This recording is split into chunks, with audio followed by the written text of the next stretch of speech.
It's May 30th, 2019, and this is your Tech Moment. Engadget. Google Maps speed limits and radar locations arrive in 40 countries. After running limited tests in the US and elsewhere, Google Maps is rolling out speed limit warnings and both fixed and mobile radar locations in over 40 countries, Google has confirmed to TechCrunch. The features are borrowed from Google-owned Waze and will appear in the iOS and Android maps. The speed limit signs are located in the bottom corner of maps, and the radar and photo radar traps appear as icons on the virtual roads. Users in France, Switzerland, and Germany noted that they aren't seeing the radar trap locations, likely because such features are illegal in those countries. In France, police are allowed to check your mobile phone for illegal apps and can levy steep fines and even confiscate your vehicles if they find them. While both iOS and Android users can benefit from the new features, only Android users can report fixed photo radar and mobile radar locations for now. Over at ThreatPost, Tara Seals writes, 2.3 billion files exposed in a year, a new record for misconfigurations. The last 12 months has seen the exposure of a record 2.3 billion files across cloud databases and online shares, according to an analysis released on Thursday. A report from Digital Shadow's Photon research team, Too Much Information, the sequel, assessed the scale of inadvertent global data exposure. The 2.3 billion number represents an increase of more than 750 million files since 2018, a more than 50% annual increase.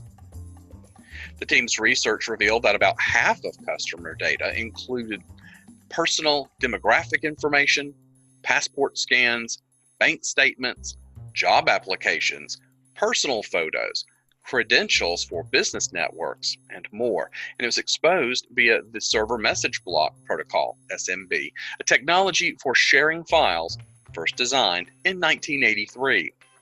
Other misconfigured technologies included FTP services, about 20% of the total, rsync, 16% of the total, Amazon S3 buckets, 8% of the total, and network-attached storage, NAS devices, at 3%.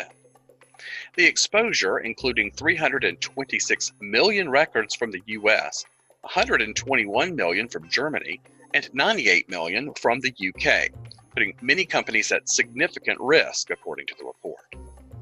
For instance, countries within the European Union are collectively exposing over 1 billion files, nearly 50% of the total globally, and some 262 million more than last year, meaning that GDPR-related privacy fines could be levied.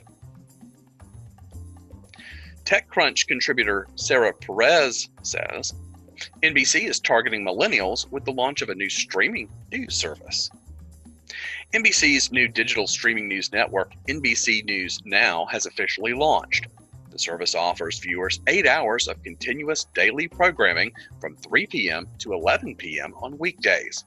Its goal is to capture the attention of younger news consumers, those who don't necessarily subscribe to pay TV or watch television in a more traditional manner, and who instead often get their news from apps and various streaming channels. NBC News Now can also be found in an app. The NBC News app for mobile devices and for TVs by way of apps for Roku, Apple TV, and Amazon Fire TV. The service is free to stream and supported by ads. Citi is a debut sponsor of the service as it goes to launch. Graham Cluley writes for Tripwire, HiddenWasp malware seizes control of Linux systems. Security researchers have discovered a new strain of malware called HiddenWasp that they believe is being used in targeted attacks to seize control of Linux systems and open backdoors for remote hackers.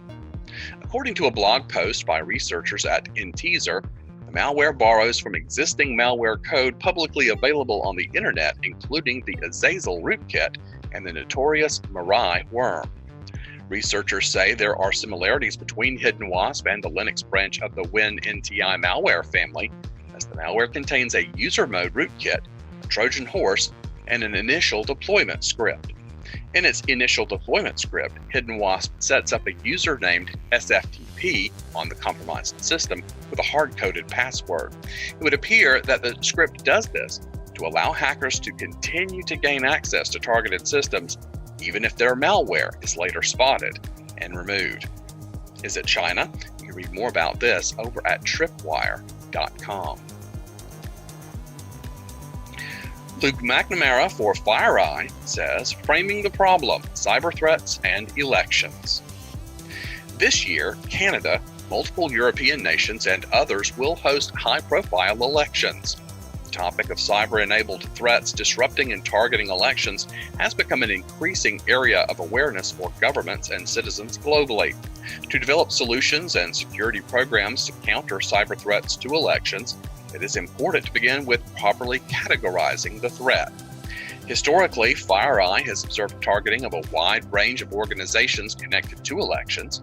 And considering their role and criticality to the process of elections, these various entities can be grouped into three categories: core election infrastructure, supporting organizations involved in the administration of elections, and other groups that have a participatory role in the electoral process. All of these entities may be targeted for a variety of reasons to influence or collect intelligence on the electoral process and participants. Counter and mitigate risks to elections, properly categorizing the specific activity and intent is important. While terms like election interference are often used to describe all of the threats in this space, some of the malicious activity FireEye has witnessed may fall outside this definition. Broadly speaking, most election-related threats can be thought of in four categories: social media-enabled disinformation, cyber espionage, hack and leak campaigns, and attacks on critical election infrastructure.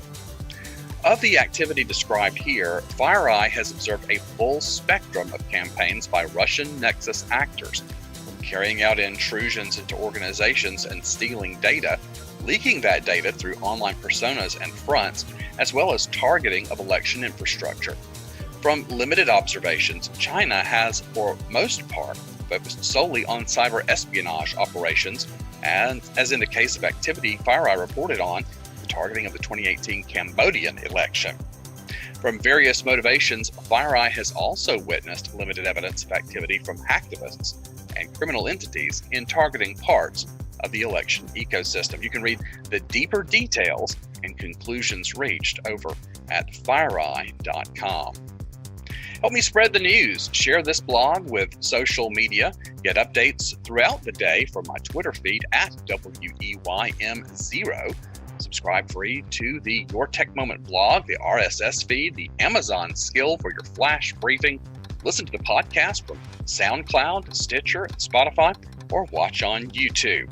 If you have a special news item you'd like us to promote, or if you would like to sponsor this podcast with an embedded advertisement, please follow me on Twitter. When I follow you back, send a direct message to get more information. Have a great day.